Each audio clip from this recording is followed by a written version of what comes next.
Hello everyone, welcome to episode 14 of Anime Reviews. Here we're going to take an extensive look at the ever so popular Death Note. Now, the thing about Death Note is that it is pretty close to being mainstream, because I've found that a lot of people that don't follow anime much have at the very least heard about Death Note, or is one of those few animes that they've actually seen. So normally I wouldn't review any mainstream anime because the purpose of this channel is to mainly help you guys find out about the lesser known ones. However, I will make an exception here. But before we hop into the review, let's do a quick recap on the format. We have the storyline, followed by the animation, the sound, the characters, and then finally the overall enjoyment. Alrighty, just to give you guys a very quick plot outline. Death Note is about a notebook dropped from the Shinigami realm which allows the user to kill other people just by writing their name in it. No, we're not talking about the same type of Shinigami that you would see in Bleach, but rather they take up a monstrous looking form instead. So anyway, the book just happens to fall into the hands of Light Yagami, a man with an insane level of intelligence and a twisted form of justice. And so after doing some initial experimentation to find out if the book is actually legit, Light decides to take up the role of God, and makes it his responsibility to punish criminals seen on TV. However, it doesn't take long for the authorities to be alerted, considering all the criminals are mysteriously dying by heart attacks, which is the default way of dying by the Death Note. And so the super detective, under the alias of L, rises up to the challenge to take Light down.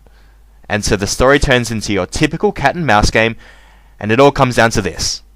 Will L be able to apprehend the supernatural killer Light, or will Light be adding L to his Death Note first? Alright, so the first thing I thought when I watched Death Note was, how on earth did they come up with such a thing?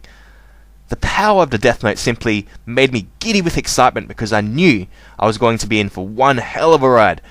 And how right I was, because numerous times throughout the anime I found myself struck in awe with my jaw dropped down to the floor from all the twists and turns that the plot takes.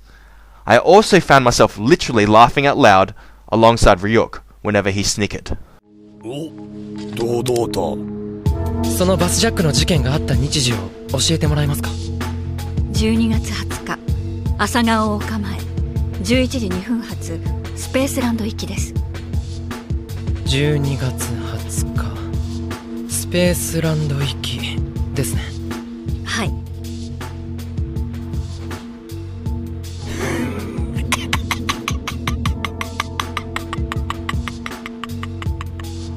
これですぐに遺体は見つかるまい。もし先に見つかってもフィアンセの死という自殺する理由もある。何がそんなにおかしいリュウク。And aside from the notebook being so unique, another aspect of Death Note that made it so different was that the main character is actually the villain of the story. Although some may perceive Light as more of an anti-hero, his villainous side is quite evident after he chooses to kill anyone who opposes him, rather than just strictly criminals. But perhaps the key ingredient here that makes Death Note so successful is that it keeps you thinking. Let me elaborate. First, it makes you think about if what Light is doing right or wrong. Don't the criminals get a chance to have their say in the matter? Is a world where people live in constant fear of getting judged okay? And isn't what Light aims to do technically a dictatorship? The next part of your train of thought is trying to keep up with the incredible minds of Light and L. Time after time you'll find yourself surprised with the moves that each take to gain the upper hand, and you'll find yourself constantly trying to guess what they'll do next. And it is this very process that makes this show so exciting and keeps you on the edge of your seat. The final thought process is, what would you do if you had such a powerful tool at your disposal? Sure, it's easy to sit back on the sidelines and dismiss Light's actions as evil, but if the Death Note suddenly dropped into your hands, tell me you wouldn't be tempted to use it at least once. So, taking all these thoughts into consideration, we're left with one heck of a storyline, with only one major flaw that most anime fans have agreed on. After our good friends Nia and Mello join the party, the pace comes to a disappointing halt, and although I personally didn't mind them too much, I'll most certainly agree that Death Note prior to their existence was a lot more entertaining than after they joined. And that brings us to the score. We get an 8.5 out of 10 for our storyline. That brings us to the art and animation of Death Note. Now, the first thing that we notice is the general darkness of this anime, without it being overly dark. Light's menacing face when he goes off on his power trips with the notebook, as well as Ryuk's somewhat gothic look, fit perfectly into this very darkness. But by far the most interesting looking character we come across is L. With his ghostly pale skin and peculiar way of sitting, L easily takes the award of being the most unique looking character in this series. However, there was one feature of Death Note that really stood out, that is, the colour schemes. Throughout the show we constantly see the characters switching between their designated colour and their normal self, usually done during the intense mind games played by the characters. Let's go take a look at an example of this. この近くで撮影やってるから来ちゃった。ミサバカ。ライトのお友達？個性的で素敵ね。いや、勝った。ミサには龍河の本名が見えている。私、ライトの彼女の天音ミサ、よろしくね。龍河秀樹です。龍河秀樹。ああ、こいつあのアイドルと同姓同名なんだ。面白いだろ。でも見えてる名前と違う。龍河、今回は出てきたことが裏目に。なんだその笑いは。まさかこいつ気づいたのか。しかし第二のキラの可能性を考えたら笑っていられるはずか。八神君。The only minor flaw I saw in the animation was Nia's smile. I don't know, for some reason it really just pissed me off looking at it, but like I said, it's minor and not really a big deal. So that leaves us with a scoring of 9 out of 10 for our art and animation. Let's move on to the sounds of Death Note, split up into 3 subcategories: the music, the voice actors, and the openings and endings. Starting with the music, I felt that this was the biggest upset of the show because usually in almost every anime I watch, there is at least one song that I really enjoyed and found catchy. Unfortunately, this wasn't the case with Death Note, and although the orchestral type music wasn't exactly terrible, they were also far from good. Next we take a look at the voice actors. Without doubt the VAs did an incredible job here, as they all made the characters sound so alive and suitable to their personalities. The highlight here would easily be Light's VA, as he was brilliant at sounding innocent and normal one minute, then dark and evil the next.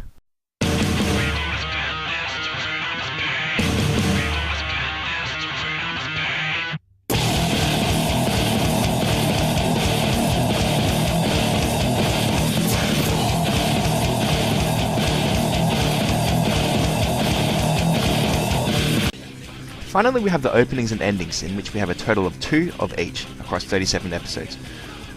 All 4 of these took up a rock/grungy approach, and while I can kind of see that this does suit the general darkness of this anime, and of course the design of Ryuk, I don't think the mindless screaming type was really necessary. As a result, I couldn't really bring myself to watching through the openings and endings, but rather fast forwarding right through them.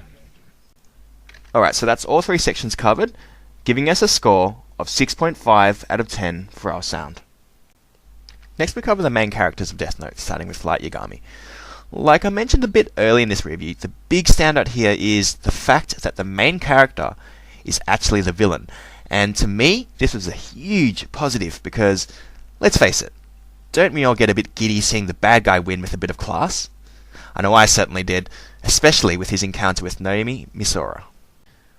Another highlight of Light is that he single-handedly takes evil to a whole new level with his incredible brain power, and to top it all off, he actually believes his actions to be the right thing to do with not a single trace of regret. Above all, I found Light to be incredibly entertaining and a great protagonist, and earned his spot of being my second favourite character in Death Note. And that brings us to my favourite character, Light's very own personal Shinigami, Ryuk. Throughout Death Note, Ryuk plays a rather passive role, despite him spending so much time with Light. For example, he will rarely help Light out, even if he's in serious trouble. However, throughout the show, Ryuk's expressions and laughing often give Light hints about the situation he's in, such as the scene shown a bit earlier with Naomi. But perhaps the key thing to remember here is the reason why Ryuk acts the way he does. And that reason is quite bluntly because he's bored. He doesn't care whether Light succeeds or not, but rather only wants to fill in time and kill his boredom. So, this is the way I looked at it. Ryuk kind of played the same role as we did, as a viewer, as part of the audience, with the only difference between us and him being that he provided the tools to make it all happen. And so because of this reason, I felt a strange kind of connection with Ryuk, and I found myself laughing alongside Ryuk at the other characters' expense. Next we take a look at the super detective and hero of the show, L. Similar to Light, L's key attribute is his incredible level of intelligence. And so the main thing that sets L apart from your typical standard hero is that he's willing to make moves that would be somewhat classified as immoral and unethical in order to catch his target. Like when L decides to test the 13-day rule, which of course involves using the Death Note itself. In fact, it is this behaviour, in addition to his odd appearance and personality, that really makes L shine and a favourite among many anime fans. Finally, we'll just quickly cover a few of the side characters. Misa, despite being a bit of a pain in the ass to watch, did successfully reinvigorate the drama simply by possessing the second Death Note. And out of Nier and Mello, I found that Nier was just a really crappy and lesser version of L, with Mello being the clear winner here due to his spontaneous and crazy actions. And last but not least, we have Teru Mikami, which I'm pretty sure they added in for a bit of comical relief with his over-exaggerated writing skills. 削除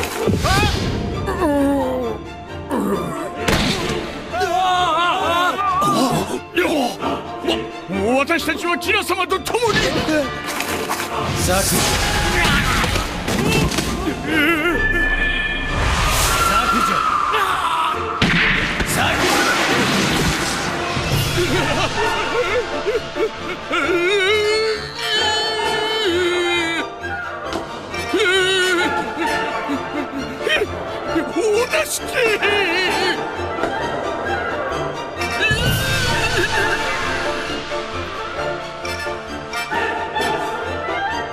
削除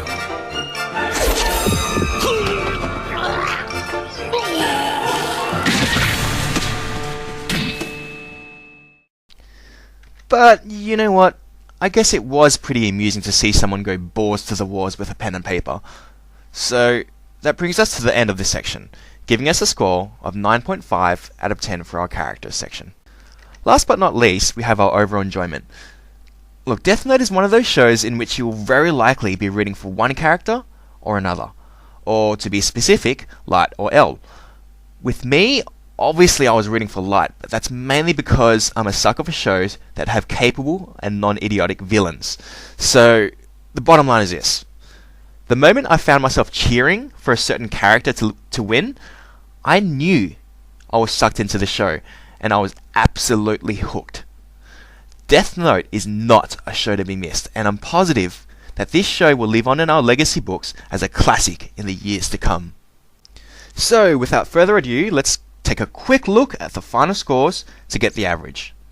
So we have an 8.5 out of 10 for our storyline, we've got a 9 out of 10 for our animation, we've got a 6.5 out of 10 for our sound, and finally we have a 9.5 out of 10 for our characters. That gives us an average and total score of 8.5 out of 10 for our overall enjoyment. Alright, so thanks for watching, guys. Once again, I will leave you with a preview of the next episode of Anime Reviews. See ya! Scratch that. We're actually out of time. So what I'll do is I'll put a preview in a separate video. Okay, thanks.